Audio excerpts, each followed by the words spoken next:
আসসালামু আলাইকুম, সবাই কেমন আছেন? আশা করি সবাই ভালো আছেন। আলহামদুলিল্লাহ আমরা পরিবার পরিজনে ভালো আছি।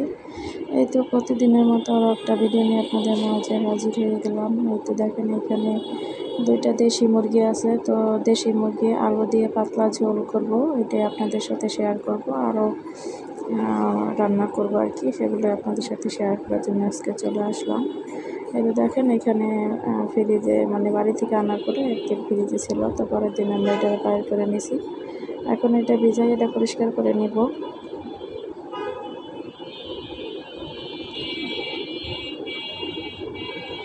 এই দুটো আমার শাশুড়ি বাড়ি থেকে নিয়ে আসছে আর কি। যাই হোক, এইতে দেখেন এখানে আমি ওইটার মাংসটা ভিজাই রাখছি, আর এখানে একটা কড়াইতে আমি কিছু পেঁয়াজ কুচি দিয়ে দিলাম আর রসুন। তো এখানে দেখেন আমি ডাল ভুনা করে নিব, সে কারণে আমি আগে ডালটা দিয়ে পেঁয়াজ রসুন দিয়ে ডালটা দিয়ে এখন হলুদ আর লবণ দিয়ে এটা ভালো করে কষাই নেব।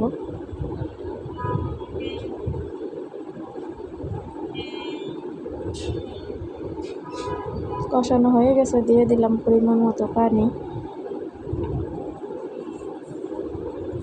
এখন আমি এটা রান্না করে নিব আর কি।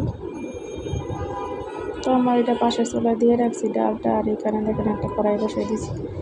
এইখানে দিয়ে দিলাম কিছু পেঁয়াজ কুচি। তো পেঁয়াজটা আমার ভাজা হয়ে গেছে, তো জালি ছিল, জালিটা আর কি ভাজি করব, সেখানে দিয়ে দিলাম পেঁয়াজ ভাজার পরে জালি কুমড়া কুচি। তো এখানে দেওয়ার পরে এখানে আবার একটু হলুদ আর লবণ দিয়ে দিলাম। আর এই পাশে দেখেন আবার ডালটা হয়ে গেছে, আপনি এখানে ধনিয়া পাতা দিয়ে ডালটা কিছুক্ষণ পরে নামিয়ে দিব।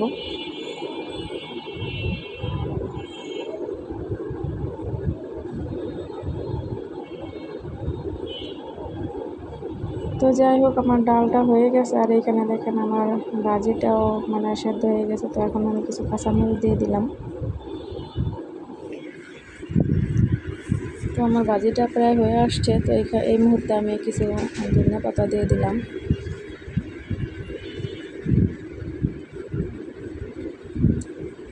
তো আমার ভাজিটা রান্না করা হয়ে গেছে। তো এতে দেখেন এর মধ্যে কড়াই দিলাম, পাতিল দিয়ে দিলাম। পাতিলের মধ্যে কিছু তেল গরম হয়ে যাওয়ার পরে যে আমি মুরগির মাংসটা রান্না করবো, আলুর ঝোল বলছিলাম, সেটা আমি তো এখন আলুটা তেলে ভেজে নিব। তো এখানে আগে তেলের মধ্যে দিয়ে দিলাম, তারপরে একটু হলুদ গুঁড়া আর একটু লবণ দিয়ে এখন এই আলুটা ভেজে নিলাম, ভেজে নেব আর কি। তো এখানে দেখেন মাংসটা আমি কেটে ধুয়ে গেছে নিয়ে আসছি, আর সব মশলা এখানে করে নিয়ে আসছি। তো এই তো আমার আলুটা প্রায় ভাজা হয়ে গেছে, এখন আমি আলুটা তুলে নিব। তো এই তো আলু ভাজার পরে যে তেলটা ছিল, ওই তেলটা আমি এখানে দিয়ে দিলাম, আবার সাথে কিছু তেল দিয়ে এখন আমি এখানে পেঁয়াজ কুচি দিয়ে দিলাম পরিমাণ মতো।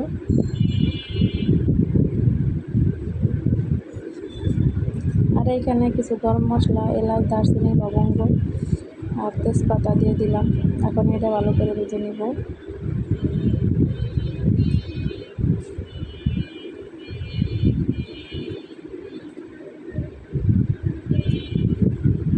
তো আমি এখন এটা ভালো করে ভেজে নিব। তারপরে এখানে এই যে দেখেন ভাজা হয়ে গেছে, এখন গরম মশলা যত আছে সব কিছু আমি একে একে দিয়ে দিব। তো ভিডিওর এই পর্যায়ে এসে আমার প্রিয় ভাই বোনদের কাছে বলি, প্লিজ আমার ভিডিওটা যারা দেখছেন একটা লাইক দিয়ে দেখা শুরু করবেন, আর যারা দেননি এখনও তারা একটা লাইক দিয়ে দিবেন। আর ভিডিওটা দেখতে দেখতে যদি আপনাদের কোথাও কোনো অংশ একটু ভালো লাগে, আপনি প্লিজ চ্যানেলটা সাবস্ক্রাইব করে দিয়ে অল অফ বাটন ক্লিক করে দেবেন। আর এই যে দেখেন এখানে মশলাটা কষানো হয়ে যাওয়ার পরে আমি এখানে আবার এক্সট্রা মানে একটা গরম মশলা করে রাখছিলাম, সেটা একটু দিয়ে দিলাম। আর আপনারা ভিডিওটা শেয়ার করে দিবেন। এখানে দেখেন এই যে মাংসটা ধুয়ে পরিষ্কার করে রাখছিলাম, সেটা একটু দিয়ে দিলাম। এখানে 2টা মুরগি আছে, দেশি মুরগি।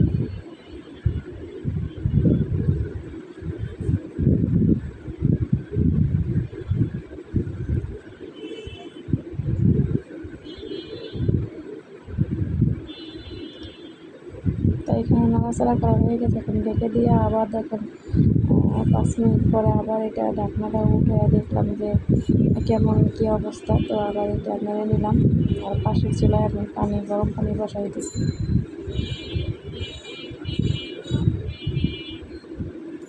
এভাবে করে এটা ভালো করে কষায় নেব।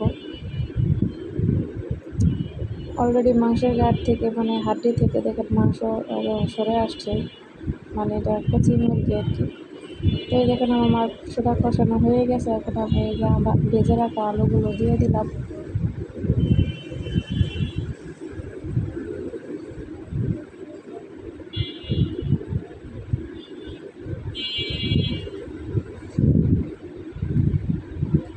এটা ভালো করে কষায় নেওয়ার পরে এখন আমি পানি দিয়ে দিব।